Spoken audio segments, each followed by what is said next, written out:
Semuanya, sebelum kita lanjut ke video, aku mau nanya, di sini kalian pernah nonton film yang ceritanya tuh loncat-loncat, tapi tetap bikin lagi nih? Ada pasti.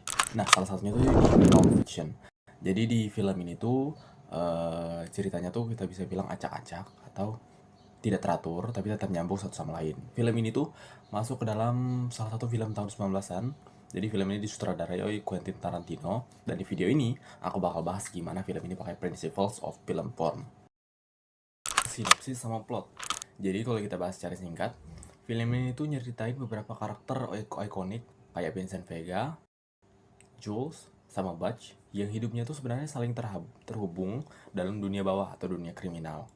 Terus yang bikin unik, alur di film ini tuh termasuk yang kita bilang non-linear atau maju mundur.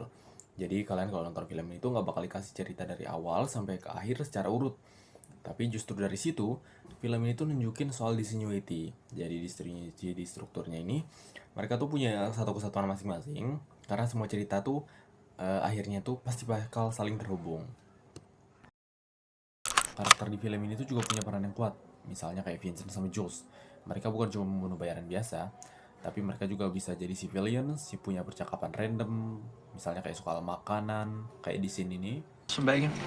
No, man, I don't eat pork. Are you Jewish? No, I ain't Jewish. I just don't dig on swine. Di sini juga ada yang namanya repetition. Jadi kayak mereka ngobrol di situasi tegang, di situasi yang hektik. We're not gonna do anything stupid, are we? Don't you hurt him! Nobody's gonna hurt anybody. We're all gonna be like three little Fonzies here. And what's Fonzie like?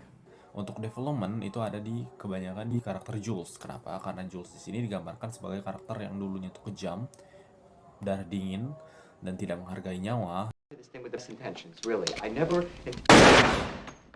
Sekarang malah berubah. Wanna know what I'm buying, Ringo? What? Your life. I'm giving you that money so I don't have to kill your ass. Dan untuk karakter Vincent, dia termasuk karakter yang bisa kita bilang tidak berubah, karena dia salah satu karakter yang go with the flow atau punya cara pikir jangka pendek. Lanjut ke setting sama atmosfer. Setting di film ini tuh kebanyakan di tempat-tempat biasa kayak restoran, apartemen, atau bar. Tapi justru itu yang bikin kerasa tuh lebih realistis film ini. Atmosferanya tuh juga bisa kita bilang campuran antara santai, tegang, terus tiba-tiba kadang absurd. Jadi setting ini tuh ngebantu buat nunjukin dunia nyal tuh yang normal, tapi tetap berbahaya. Jadi di sini kelihatan kalau settingnya tuh punya fungsi penting buat ngebangun cerita sama karakter-karakter yang ada di film ini. Lanjut ke yang namanya pencahayaan sama visual. Jadi kalau misalnya kita bahas dari segi visual, film ini tuh nggak terlalu ribet kok. Tapi perawakannya tetap kuat. Karena banyak pencahayaan yang natural, jadi di sini tuh kerasa lebih real. Jadi di beberapa scene juga ada perubahan tone yang bikin suasana tuh jadi lebih tegang, lebih dramatis. Jadi ini tuh fungsinya buat nunjukin kalau lighting itu punya fungsi buat ngarahin emosi kamu sebagai penonton sesuai dengan plot filmnya. Kostum dan representasi. Jadi kostum di film ini tuh sebenarnya ikonik, tapi simple. Jadi contohnya nih kayak Vincent sama Jules yang pakai jas hitam putih kalau kalian lihat. Di sini mereka tuh pakai kostum yang simple, tapi langsung kelihatan kalau mereka tuh orang-orang yang profesional yang punya peran penting, atau bisa kita bilang peran-peran kayak gangster itu. Jadi di sini tuh juga ada namanya repetition di kostum mereka tuh yang bikin karakter mereka tuh mudah kita kenali. Selain itu juga kostum tadi juga jadi simbol identitas mereka di dunia kriminal.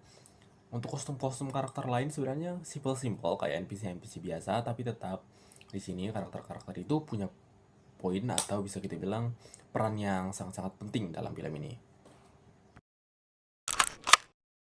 Genre sama konvensi. Jadi secara genre film ini tuh sebenarnya masuk ke dalam genre crime sama dark comedy. Tapi yang bikin dia menarik nih, dia tuh nggak sepenuhnya ngikutin aturan genre mereka sendiri. Jadi banyak variasi sama discontinuity-nya. Kayak cerita yang nggak urut, dialog yang nggak fokus ke plot, perawakan yang memang tidak sesuai sebagai kriminal seharusnya. Tapi semua itu tetap nyatu jadi satu kesatuan yang unik. Nah ini yang bikin Pulp film ini fictionnya tuh beda sama film-film lain.